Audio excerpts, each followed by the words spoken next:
amados, que alegria poder estar uma vez mais com vocês. Glória a Deus por isso. Hoje eu quero trazer um tema que é exatamente fruto da minha conversa, da minha conversação com as pessoas. Nesse tempo, inclusive, que estamos passando, porque esse é um tempo circunstancial. Mesmo que isso demore, como está demorando, mas nós sabemos que vai passar. É uma circunstância. Porém, é uma circunstância adversa. É uma circunstância que muitos têm perdido seu trabalho. Muitos estão trabalhando, mas tiveram o seu salário reduzido. Alguns estão chegando ao ponto que precisam de ajuda, de alimento. E graças a Deus pela igreja que tem se levantado e não tem deixado faltar nada para as famílias. Glória a Deus por isso. Mas é um tempo difícil, Quando penso em tudo isso, vem uma pergunta na minha mente, né? Como é que nós vamos sair disso? Como é que vamos sair disso?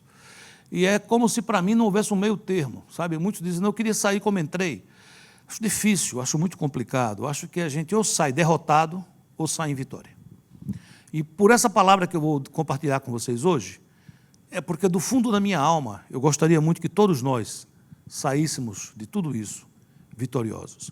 E eu queria trazer o exemplo de um homem de Deus chamado apóstolo Paulo. Esse homem, ele passou por muitas lutas, por muitas circunstâncias adversas, e ele passou em vitória. Passou como se essas coisas tivessem sido uma alavanca que ainda fizesse ele caminhar mais e mais rápido.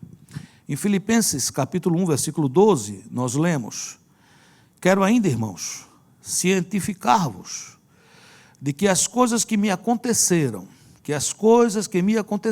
têm antes contribuído para o progresso do Evangelho. Quando eu leio esse versículo, e quando li, tive a curiosidade de pesquisar, de investigar. Quais foram as coisas que aconteceram ao apóstolo Paulo que contribuíram tanto para o progresso do Evangelho? E quando eu vou dar uma olhada nessas coisas, quando eu vou ver essas coisas, eu escolhi 5, tem mais, mas eu vou nomear essas coisas, depois eu vou comentar sobre elas, e não parecem coisas que vão ajudar alguém a avançar. Parecem coisas que vêm para derrubar uma pessoa. Por exemplo, descrédito, foi a primeira coisa. A segunda, perseguição. A terceira, naufrágio e açoites. A quarta, prisões injustas. E a quinta, traições e abandonos. Uau! Como é que essas coisas podem ajudar alguém? Vamos antes entender aonde foi que eu arranjei essas coisas, para que você não pense que foram coisas da minha cabeça. A Bíblia diz isso. Em 1 Coríntios 9, versículo 2, diz: se eu não sou apóstolo para outrem, certamente eu sou para vós outros. Porque vós sois o selo do meu apostolado no Senhor. Porque eu sou o menor dos apóstolos, que mesmo não sou digno de ser chamado apóstolo, pois persegui a igreja de Deus. O que é que Paulo está dizendo? Paulo está dizendo o seguinte: para vocês me consideram apóstolo, vocês me recebem, vocês confiam em mim. Mas eu sei que tem uma turma que não me considera apóstolo.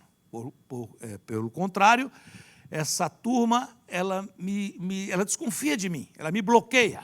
E qual era o problema aqui?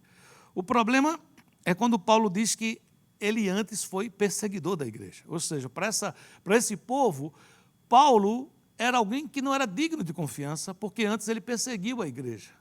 E Paulo convivia com essa realidade. Não adiantava Paulo fazer um concílio, reunir todo mundo e dizer: chega, quando é que vocês vão parar de desconfiar de mim? Isso está atrapalhando o meu trabalho. Não, Paulo convivia com isso.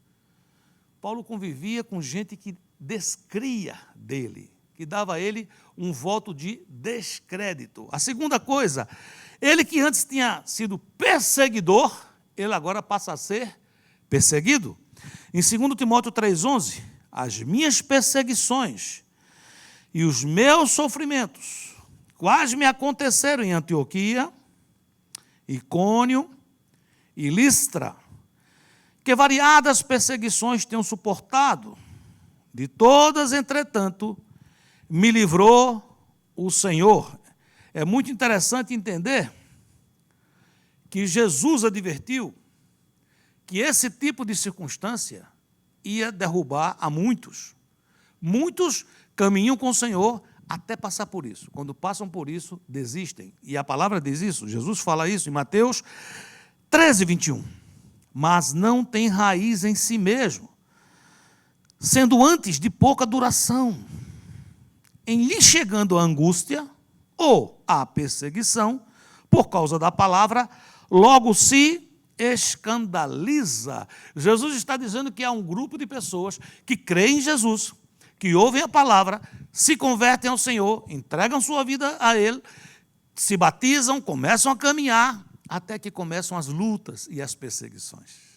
E esse grupo de pessoas, quando essas coisas acontecem, por elas não terem raízes, ou seja, receberam, mas não foram consolidadas, elas desistem.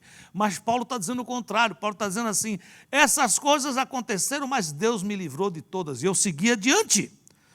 Paulo saía para fazer viagens missionárias, ou às vezes até sendo levado em prisões, e ele está dizendo que houve naufrágios, e mais, açoites, recebeu pancada.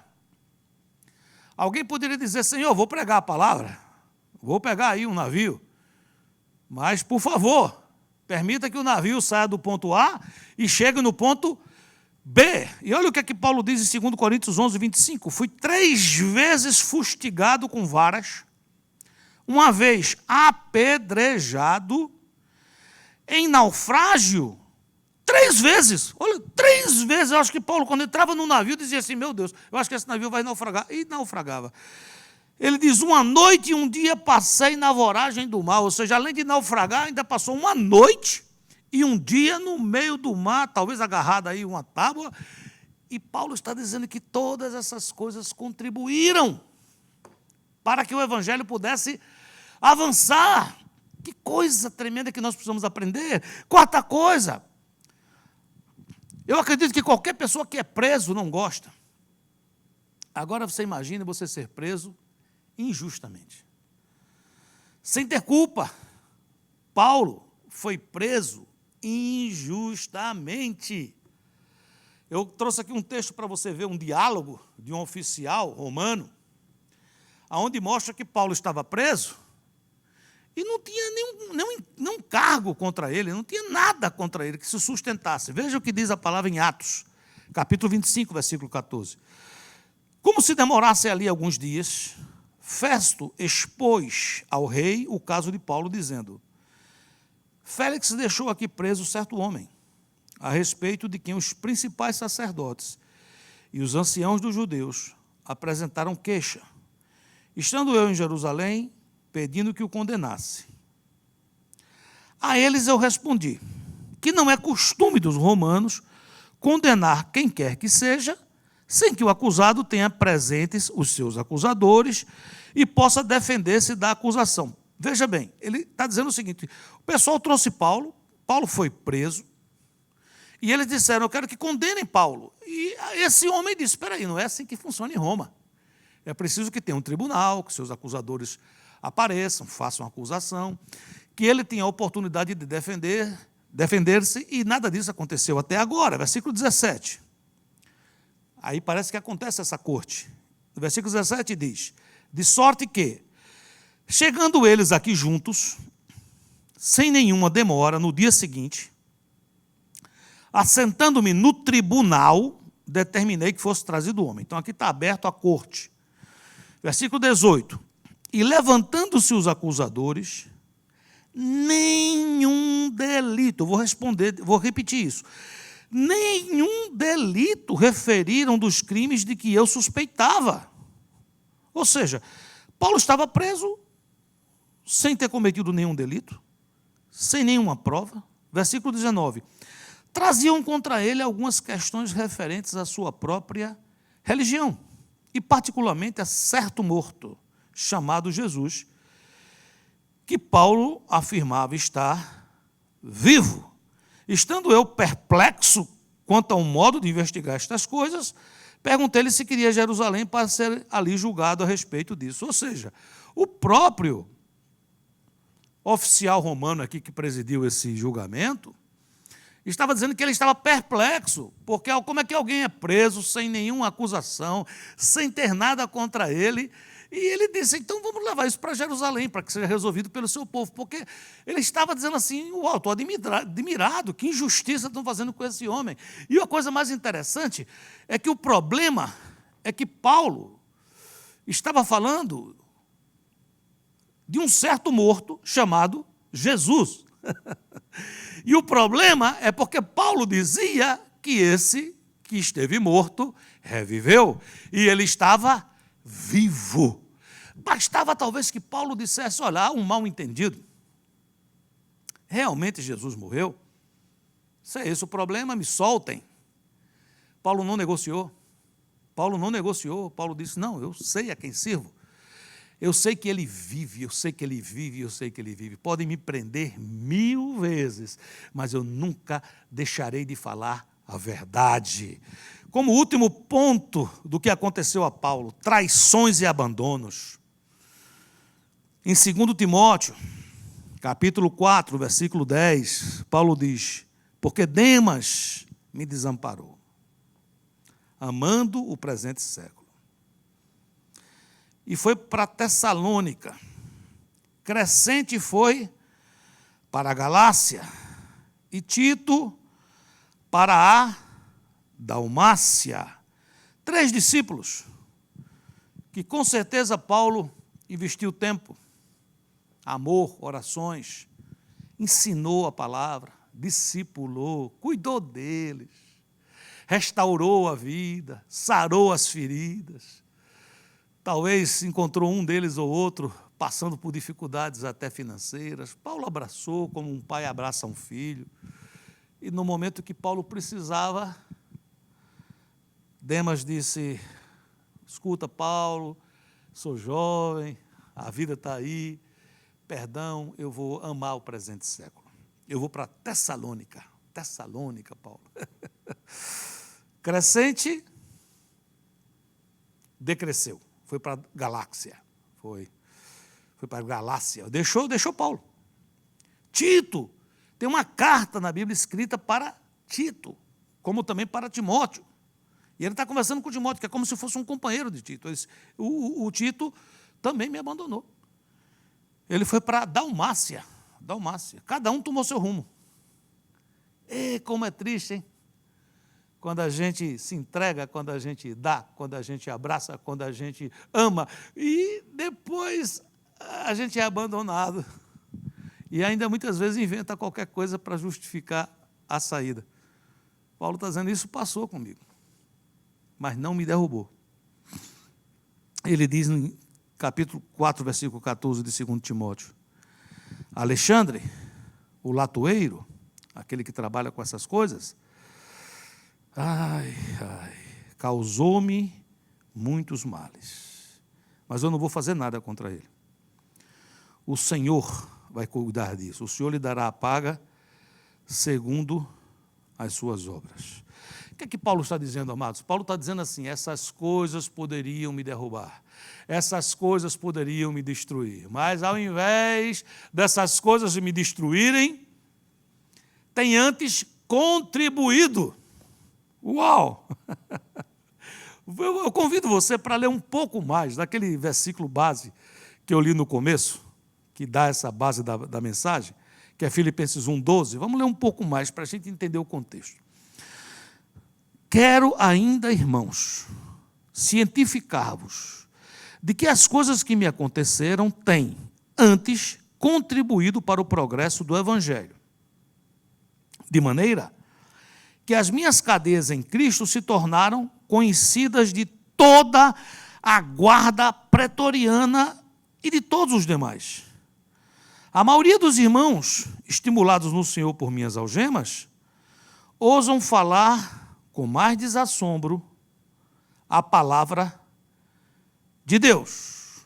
Paulo podia usar esse momento para se fazer de vítima, de mártir, dizer: estou enfermo, não vou fazer nada. Mas, pelo contrário, ele está dizendo literalmente: foi bom ter acontecido comigo toda essa calamidade. E caberia uma pergunta aqui: por quê? Por que foi bom? E Paulo vai explicar. Ele foi mandado preso para Roma. E quando ele chega lá, queridos, Paulo era um homem abençoado, ele era incorrigível. Ele era um homem que, uma vez que entregou a vida a Jesus, nada mudava Paulo. Nada, não era açoite, não era naufrágio, não era prisão, não era abandono, nada, nada, nada, nada. Acontecia o que acontecia, Paulo continuava pregando. Gente chegando, gente abandonando, gente abraçando, gente virando as costas, mentirada para um lado, confusão para outro, prisão injusta, e Paulo seguindo, seguindo, seguindo, seguindo. Como quem diz dentro do seu interior: eu sei em quem tenho crido, eu sei em quem tenho crido, e está nas mãos dele o meu tesouro até o dia final. Paulo estava com isso dentro do seu coração. Então, quando Paulo entra em Roma, que ele é preso, Paulo começa a ver um guarda, outro guarda. E eu imagino que ali, às vezes, um guarda daquele está um pouco mais triste, e ele se aproxima e diz: Deus te abençoe. Talvez outro falou um pouco alguma coisa, e ele diz: posso orar por você? E Paulo vai ganhando o coração da guarda de elite romana, da elite romana, a tropa de elite, a guarda pretoriana. Aqueles homens começam a se converter. Imagina você, por isso que Paulo diz: eu estou preso, mas a palavra não está presa. A palavra de Deus não está encarcerada. Ela não está em cárcere. A palavra está solta. Está solta, está solta. Podem prender quantas vezes quiser a mim, mas a palavra continua solta e ativa. E Paulo começa a falar, e olha o que acontece em Filipenses 4, 22. Todos os santos os saúdam, especialmente os da casa de César. Quem eram os santos da casa de César? Era a guarda pretoriana. Essa guarda pretoriana se converteu, se entregou ao Deus de Paulo, conheceu Jesus. Versículo 14, ele complementa dizendo assim: por causa disso, por causa dessas coisas que têm acontecido, olha o que é que ele fala. E a maioria dos irmãos, estimulados no Senhor por minhas algemas, ousam falar com mais desassombro a palavra de Deus. Ou seja, Paulo constata que a sua prisão produz um avivamento lá fora. É como se as pessoas estivessem dizendo assim: meu Deus, esse homem preso converte toda a guarda pretoriana. Eu estou livre. O que é que eu estou fazendo com a minha liberdade? Eu estou em casa com medo do vírus, eu estou em casa assistindo telejornais um atrás do outro para saber se essa máscara é boa, se eu coloco mais aquela. O que é que eu estou fazendo? Você pode dizer: pastor, o que é que eu posso fazer? A ordem agora de confinamento. Querido, você não tem um telefone, você não tem um aplicativo, você não tem uma rede social que você possa enviar para pessoas que você conhece, que estão passando por lutas, uma boa palavra como esta. Você poderia, nesse momento, estar se inscrevendo no nosso canal do YouTube, trazendo outras pessoas para se inscreverem, colocando seus parentes para se inscrever, para apertar lá a campainha. Você diz: para quê, pastor? Para o nosso canal bombar? Não, não. É para abençoar vidas. A palavra não está presa. É preciso que se levantem homens e mulheres que entendam isso. Eles estavam dizendo assim: meu Deus, esse homem está preso, e ele preso faz tudo isso, e eu estou fora. O que é que eu estou fazendo? Sabem, queridos, nessa luta toda aqui de pandemia, quando tudo isso começou, como todos nós, não sabíamos o que fazer. Não sabíamos. E eu logo fui avisado: pastor, o senhor tem 62 anos, agora em julho, se Deus permitir, eu vou fazer 63 anos. E eu tenho um quadro de pré-diabetes, eu tive um infarto, e eu tenho 6 stents no meu coração. Então, eu sou alguém extremamente considerado na zona de risco. E o que muitos amados me aconselharam, com todo carinho, com todo amor, foi: fique em casa. Não faça nada, se aquiete, tem outros pastores, isso tudo passa. Mas eu não suporto. É claro que eu sou prudente. É claro que eu ando com máscara. É claro que eu só saio de casa o essencial. Mas eu saio todo dia para o meu escritório. Eu faço Zoom com 200 reuniões por dia. Eu procuro animar as pessoas, eu procuro ouvir as pessoas, eu procuro estar fazendo essa obra. Você diz, por quê, pastor? Eu posso estar preso, estou preso a muitas limitações, mas a palavra não está presa. E essa palavra eu quero falar até os últimos dias da minha vida. O senhor não quer viver muito, pastor? Quero viver muito, se for assim. Se for para viver com medo, se for para viver negando a Jesus, se for para viver sendo derrubado por essas situações, não vale a pena, querido. Nós temos que entender isso.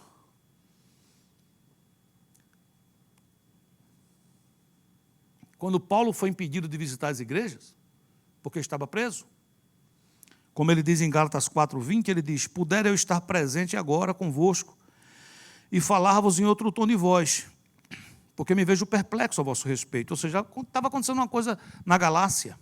E ele escreve aos Gálatas, dizendo, estou perplexo com essa situação que está acontecendo na igreja, me dá vontade de estar aí com vocês. Eu queria estar aí junto, para poder exortar vocês, animar vocês, corrigir essas coisas. Eu não posso ir. Aí entendi, Paulo, então já que você não pode ir, você não faz nada. Não, eu vou escrever uma carta. Imparável. Ninguém para esse homem. Você está parado, querido, você está parada, querida. Nós somos esses imparáveis, esses incorrigíveis. Que solto, preso, seja o que for, a gente não para de falar de Jesus. Nessa impossibilidade, Paulo começa a escrever cartas. E ele não sabia que ele estava escrevendo a Bíblia. A maior parte dos livros que nós temos no Novo Testamento foram escritos por Paulo. E grande parte deles escrito dentro de uma prisão fétida. Sabe, queridos? Como tudo isso é possível para a gente poder terminar essa palavra trazendo uma ministração prática? Tudo depende do que é que a gente ministra a nossa alma. Eu posso escolher todo dia, eu posso ministrar minha alma com jornais e notícias, que tem muita verdade, tem muita mentira, tem coisa de politicagem no meio. Eu posso ficar ouvindo e ficar aprendendo qual é a máscara melhor, qual é a máscara menor, o que é que tem que fazer, o que é que não tem que fazer. Eu vi tudo isso, uso álcool em gel, uso máscara, lavo minhas mãos muitas e muitas vezes por dia, 20 segundos, 30 segundos, lavo o rosto, faço tudo isso que é para fazer, sabe? Mas eu não coloco minha alma nisso, não. Eu ministro a minha alma a alegria do Senhor, que é o que Paulo está nos ensinando em Filipenses 4. Filipenses 4:4, ele diz assim, você quer passar por essas circunstâncias adversas, vitoriosamente? Você quer passar por essas circunstâncias adversas e sair do outro lado mais que vencedor? Aqui está a fórmula. Alegrai-vos sempre no Senhor. Não é algumas vezes. Alegrai-vos sempre, em qualquer circunstância. No Senhor, outra vez digo, alegrai-vos. Há uma versão que diz, alegrai-vos sempre no Senhor. Eu insisto, alegrai-vos. Seja a vossa moderação conhecida de todos os homens, perto está o Senhor. Não andeis ansiosos de coisa alguma, em tudo, porém, sejam conhecidas diante de Deus as vossas petições pela oração, pela súplica, com ações de graça. Paulo está dizendo assim, você está ansioso com isso que está passando? Você está angustiado? Para! Se derrama diante de Deus, ora diante de Deus e conta a Ele, Senhor, eu estou com medo do vírus, Senhor, eu tenho um parente meu que está assim. Se reúna nos grupos da igreja que estão se reunindo aí, seja pelo Zoom, pelo FaceTime, seja pelo que for, e derrama a tua alma diante da igreja para que você ore, para que orem por você e você seja curado. E aí tem um efeito no versículo 7. Olha o versículo 7. Quando eu faço isso, e a paz de Deus que excede todo o entendimento, guardará o vosso coração e a vossa mente em Cristo Jesus. Ele está dizendo assim, meu coração, meu entendimento vão estar guardados, porque se ele não for guardado, ele entra em ebulição. Ele entra em ebulição. Versículo 11, ele diz, digo isto não por causa da pobreza, porque aprendi a viver contente em toda e qualquer situação. Tanto sei estar humilhado, como também ser honrado. De tudo, E em todas as circunstâncias já tenho experiência, tanto de fartura como de fome, assim de abundância como de escassez. Tudo posso naquele que me fortalece. Tudo posso naquele que me fortalece. Alegrai-vos sempre no Senhor, alegrai-vos. Não é para se alegrar nas circunstâncias, não é para se alegrar nas circunstâncias. Circunstâncias não dá para se alegrar, mesmo que sejam boas. Eu me alegro, nossa notícia boa, amanhã tem uma ruim, eu caio. Ele está dizendo o seguinte, circunstâncias, o nome já está dizendo, é uma coisa temporária, vem e vai, vem e vai. Alegre-se no Senhor, que esse não muda. Não muda, não dorme nem dormita o guarda de Israel. Aleluia, queridos. Quando Paulo escreve essa carta, Paulo está dentro de uma prisão, lá em Filipos. Quando escreve isso, ele escreve essa carta a Filipos, ele está dentro de uma prisão lá em Roma. E ele ministrava a sua alma, uma alegria incondicional, que não era presa às circunstâncias. Paulo está dizendo assim, eu posso estar fisicamente preso, a palavra não. Eu posso estar fisicamente preso, mas a esperança não. A alegria está solta, está solta.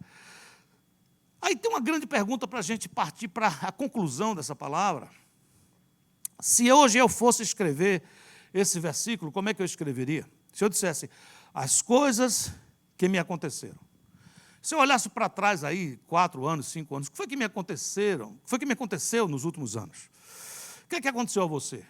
Queridos, eu ia encontrar muitas coisas parecidas com essa de Paulo. Decepções, frustrações, abandonos, tem tudo isso. Coisas que podiam me derrubar. Claro que tem. E nós somos motivados nesse texto a orar.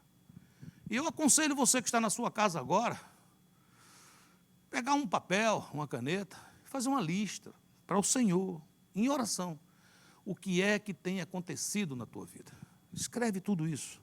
E ao final faça a grande pergunta. Estas coisas me desanimaram? Estas coisas me derrubaram?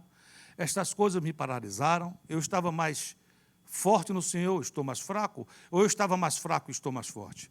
Eu estava mais frio e agora estou mais aquecido no Senhor, ou o contrário? O que é que tem acontecido? Será que por causa dessas coisas eu tenho negado a Jesus? Será que por causa dessas coisas eu tenho envergonhado o Senhor? Ou por causa de tudo isso, eu tenho sido um testemunho vivo que sigo caminhando com o Senhor? Concluindo, é preciso ministrar a nossa alma. Essa alegria, ponha isso no seu coração, essa alegria não é ausência de sofrimento. Essa alegria vem por abundância da presença de Deus.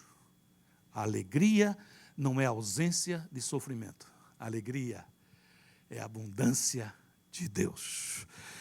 João 16:33, Jesus diz, estas coisas vos tenho dito, para que tenhais paz em mim. No mundo passais por aflições, mas tende bom ânimo, alegrai-vos, eu venci o mundo.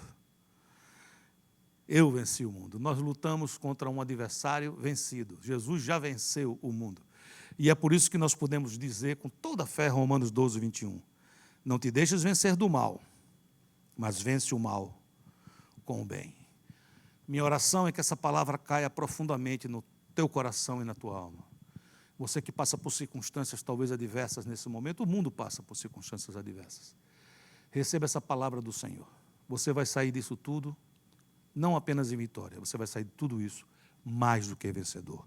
Que a presença abundante de Deus, essa que traz a alegria do Senhor, enche a tua vida, a tua casa, a tua família, teus relacionamentos. Quando você tocar no telefone para falar com alguém, quando você entrar no aplicativo, que aí esteja poderosamente a presença de Deus, a alegria do Senhor. Deus te abençoe poderosamente. Receba do Senhor essa palavra e tenha uma semana de vitória. Queridos, circunstâncias adversas. Muitas vezes nós não conseguimos lidar com essas circunstâncias. Elas nos paralisam e a gente realmente acha que é o fim. A gente passa a ser fiel a essa circunstância, a essa dificuldade. Hoje nós pudemos experimentar muitas circunstâncias adversas, mas elas, ao invés de nos paralisar, elas nos motivaram mais a buscar ao Senhor. Nos motivaram mais a trazer a palavra do Senhor para as pessoas. Passamos por grandes lutas, Mas o Senhor nos deu a vitória e a gente está aqui podendo compartilhar a palavra dele com toda a igreja. As lutas não nos pararam e nós temos que aprender. Eu tenho que aprender muito com o apóstolo Paulo, porque todas as dificuldades que ele passou, ao contrário, levaram ele para dentro do propósito, para dentro daquilo que Deus já havia transformado no coração dele. Um homem que foi perseguidor da igreja, e quando ele conheceu a Jesus, aconteceu na vida dele aquele que ele ministra em Romanos. Ele transformou a mente para que ele pudesse experimentar qual era a boa, perfeita vontade de Deus e agradável. E ele sabia que ele estando preso, ele podia ser um instrumento do Senhor. Ele não se frustrava, porque ele estava preso, mas a palavra não estava. Não importa a circunstância que você esteja passando agora, que eu esteja passando agora, a palavra do Senhor não está presa, e o Senhor continua movendo nas nossas vidas e transformando os nossos corações. Essa circunstância que nós estamos vivendo vai nos trazer crescimento, quando nós depositamos a nossa fé no Deus Todo-Poderoso e lembramos que Ele tem um propósito específico para cada um de nós, queridos. Venhamos buscar esse propósito e não vamos nos paralisar mais. Vamos buscar a presença de Deus. Quando estivermos aflitos, vamos orar, buscar dEle a solução, porque dEle, por Ele e para Ele são todas as coisas.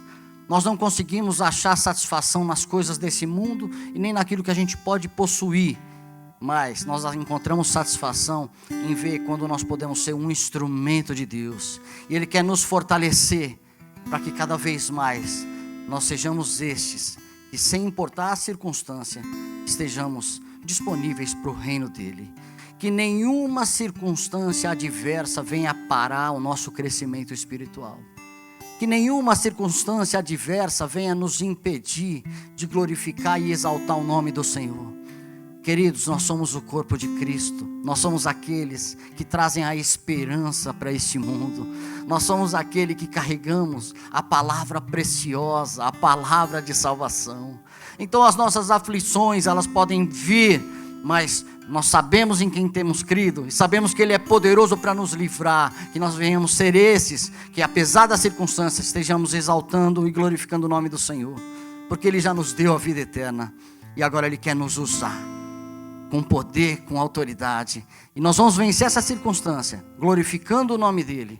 Sabemos que nesse momento tem muitos irmãos tristes, que perderam parentes, que perderam irmãos, mas nós cremos no Deus Consolador, que toma conta das nossas vidas, e por isso, como igreja, nós temos que nos levantar, e levar a palavra de vida e de consolo para todos aqueles.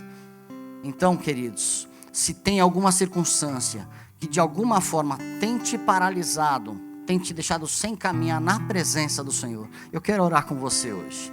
Quero orar com você nesse dia, para que essa circunstância venha cair por terra, de uma vez por toda, e que você venha colocar a sua fé completamente no Deus Todo-Poderoso. Porque se não for por Ele, nós não vamos conseguir fazer nada. Se nós enxergarmos só o que os nossos olhos veem, nós desanimamos mesmo, nós queremos paralisar mesmo, porque não há esperança. Mas a nossa esperança está no Deus Todo-Poderoso, e nele nós vamos caminhar. Eu quero ser como Paulo, eu quero ser como Jesus. Apóstolo Paulo, depois de escrever todas essas cartas, é porque ele entendeu realmente o propósito de Deus para a vida dele. E nosso maior modelo foi Jesus Cristo de Nazaré, que para nos dar vida, abriu mão da sua própria vida. E Paulo também entregou completamente a sua vida para Jesus, para que ele pudesse ser esse instrumento de Deus. Então nós, igreja, sejamos também instrumentos de Deus. Você que está sofrendo, que está passando dificuldade, Deus quer te capacitar e te levantar, para que você venha ser um instrumento do Deus Todo-Poderoso, e que você venha ter testemunhos pessoais, experiências pessoais. Se não tem esperança, dobre o joelho agora e busque a presença do Senhor, porque Ele vai tocar no teu coração, e Ele vai te levantar, Ele vai te fortalecer.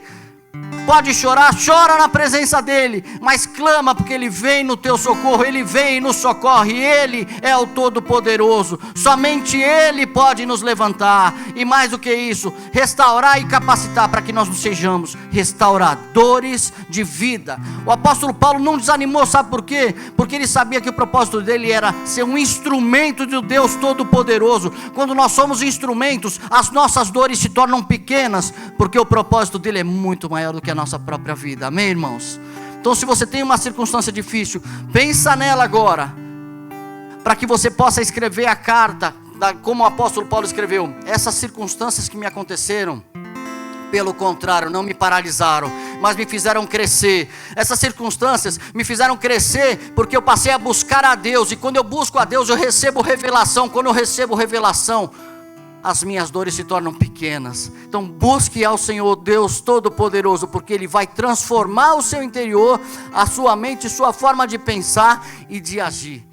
E nós vamos agir e vamos declarar como o apóstolo Paulo: eu posso tudo naquele que me fortalece. Eu quero orar por você nessa hora. Senhor Deus Todo-Poderoso, nós te exaltamos, nós descansamos completamente em Ti. Nós sabemos que do Senhor vem o socorro.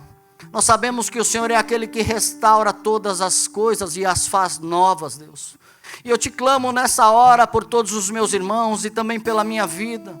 Quando nós temos circunstâncias que não entendemos, Pai, mas que nós venhamos exercitar a nossa fé usando o nosso escudo, para que as setas do maligno não venham mais atrapalhar na nossa mente e nos trazer confusão, mas que quando nós nos prostrarmos diante de Ti, nós venhamos receber o consolo e a revelação desse Pai Todo-Poderoso, Deus, em nome de Jesus. Consola os Teus filhos nesse momento de dúvidas, consola os Teus filhos nesse momento de dificuldade, para que nós saiamos mais fortalecidos, porque nós recebemos o toque do Teu Espírito aonde nós estivermos.